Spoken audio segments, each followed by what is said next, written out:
Next one, really interesting supplement, and there's more and more research coming out on this, is the berberine. Hear about this a lot. Yeah, berberine is a fantastic nutrient. So again, naturally found in plants.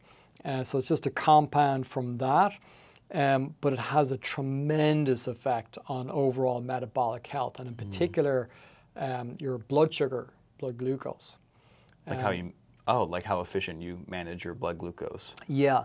So what's interesting is there's a really good, and I actually think it for a lot of people, there's the side effects are very minimal, and in fact they're even looking at this as a drug for longevity, is metformin.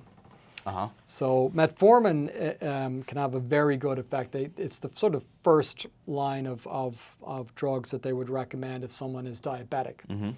So really good effect on blood sugar. And berberine has very similar effects. So it's like a sort of a natural version. Now, again, check with your doctor. I'm not going to, but like again, just as a natural nutrient, it seems to have a very good effect on blood sugar. So it'll reduce your fasting blood sugar considerably, your A1C.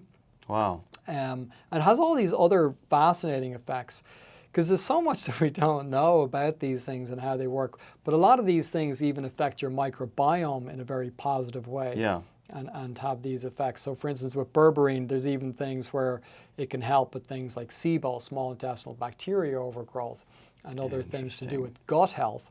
It seems to help the endothelial cells, like just in the wall and the lining. So yeah, very good for kind of gut health. But berberine, and there's even some studies showing that it can help with weight loss as well. So weight loss for blood sugar, overall metabolic health, it's going to have positive effects on cholesterol as well. Does it have effects on testosterone as well?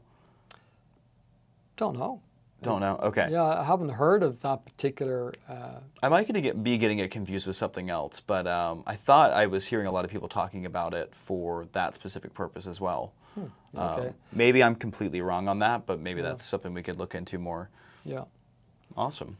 So berberine, that's something that I recommend to quite a lot of people actually, and we would see noticeable results with that.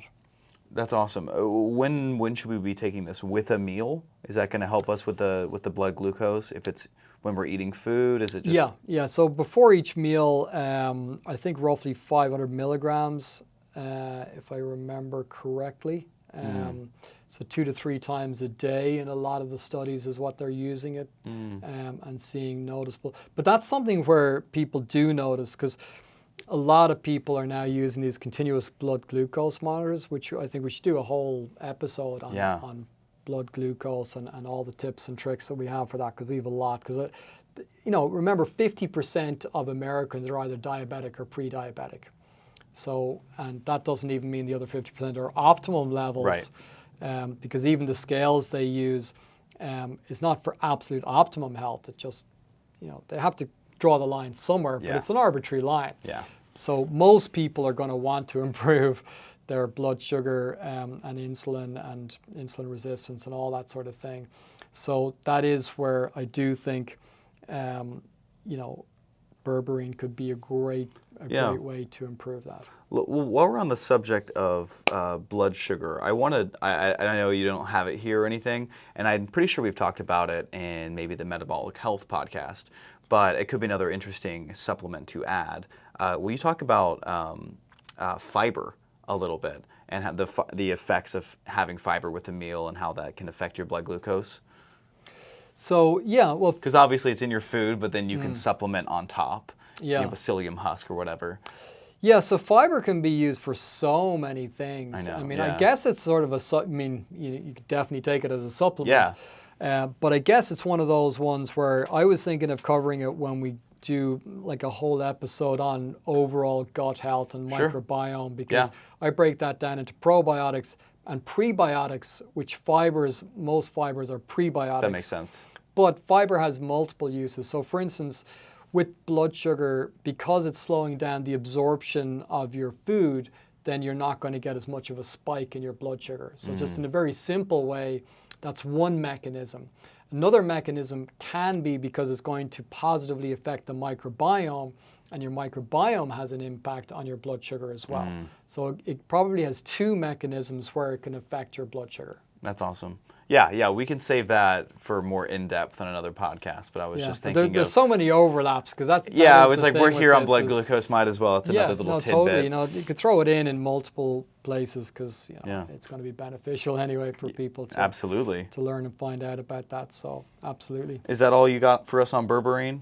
Yeah, so incredible for reducing triglycerides. And yeah, so for instance, the A1C and blood sugar will drop considerably. So, and you're talking like decent numbers, like 12% and 20%, like big drops. And it's something, again, when you're wearing the continuous blood glucose monitor and you start taking it, you will see the difference. So Wow. really, really great for that. So you'd recommend that to just about anybody. Is that right? Yeah, well, not anybody. I mean, if you've got really good blood sugar control, I don't think there's any point in taking it. And again, a lot of these studies will show that if it's all within range, is obviously not going to have much of an impact, which in a way is a good thing, because you don't want things to work when you don't need it to work. Sure. Because it can throw you, maybe too much in one direction. Like if you have high blood pressure and you take something to normalize it, that's good. But if you have normal blood pressure, you don't want it to drop down too low. Yeah. So it's kind of nice in a way that it doesn't work as well if everything is good. So it's only if things are a little bit out of whack, then it can bring it back into balance, which is fantastic. Awesome.